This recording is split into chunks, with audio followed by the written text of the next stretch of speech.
Everyone, welcome back to BKNY Hoops. If you're new to the channel, I am your host as always, Rasheed White. All right, you guys actually see the titles. You see the thumbnail there. Mikal Bridges was actually rated as the best player on Team USA.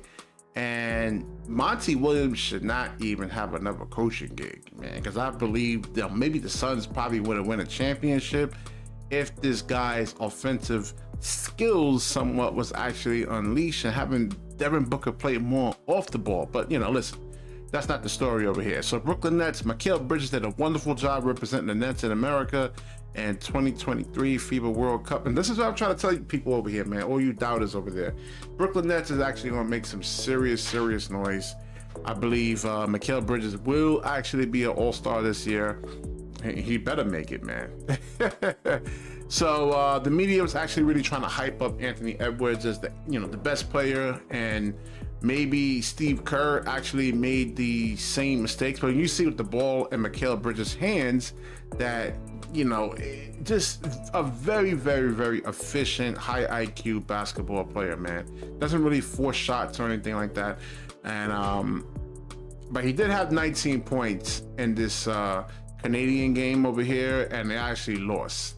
So, all right, so Edwards averaged more points, rebounds, and assists than Bridges.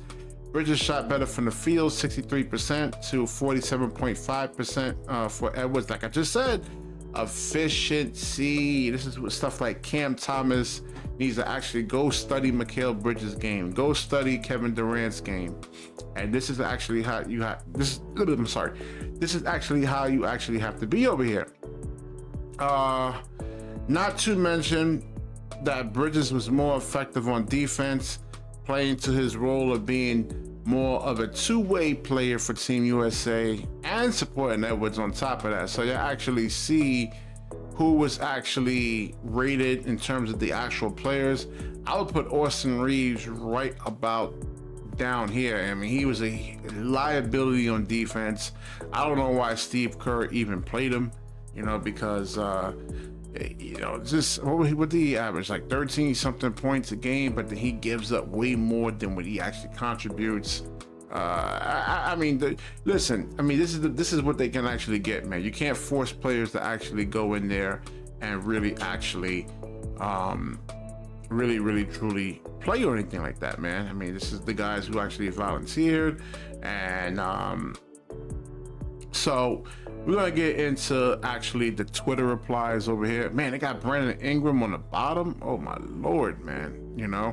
And this is one of the things that's really kind of hard when you actually put like a team like this together, is actually trying to get players to really kind of sacrifice and play like off the ball, and why Brandon Ingram really couldn't actually do that. But y'all see over here, Cameron Johnson was actually really actually rated really low over here, and I think he should have actually gotten more minutes than Austin Reeves. Now I know offensively Austin Reeves is actually much better, but Cam Johnson can actually play defense, and he's bigger. He's 6'8", like 200 something pounds. So let's see what the Twitter replies are, what they actually saying about my boy Mikal right there, man. Let's see what they're actually saying. Let's see what the streets are actually saying. And so rebounding the ball wasn't a priority for the coaching staff to focus on it. Okay, got it. Oh man, so yeah, they're really kind of getting on the coaching staff over here. I know the U.S. didn't send their best players, but doesn't the NBA have better players that they want to play? And Mikal and Jaren, only if we got Bam. Yeah, I guess. I mean, the whole thing is that which one of these players are actually going to really be invited back? So that's really more or less the key thing right there. I don't know about Anthony Edwards. I mean, I know he did his thing, but like I said, the whole thing. Listen, Anthony Edwards. Now I get when you're playing on your regular team in the minute with the Timberwolves, but listen, you got a whole bunch of guys over here, man, and his defense pretty much was like really bad. I mean, you figure with all the athleticism, he had some spots where he did put pressure on the ball, but that's something that he really is going to have to actually work on right there. And So everybody's actually pretty much blaming the lack of rebounds over here. I didn't really get a chance to really watch much Team USA basketball because I really, I'm at work when I don't know. I didn't get the notifications. I have YouTube TV and I try to search. Normally they understand what I actually like. I mean, they know I love the algorithm, understands that I love basketball, man. Only sport I really even watch. And they already recommended some of the games for me, man. So I didn't really get a chance to actually watch any of these games. So I will find it. Mikal Bridges actually really stood out over here over all of these other players over here, man. So I guess, I wouldn't say it's a smart, savvy move by Sean Marks, but I don't know, man. What kind of grade does Sean Marks actually get from making this trade? Because he looks like a genius right now.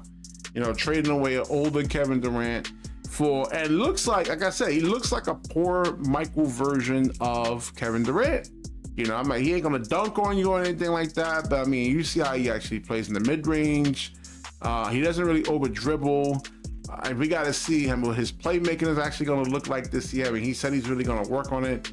I mean, he showed some good stuff in this Olympics over here, but let me know what you guys actually think about in the comment section. Will Mikal Bridges actually make an all-star team? So definitely like, comment, subscribe. Certainly share this video, and when you share, the universe certainly shares back with you. Peace.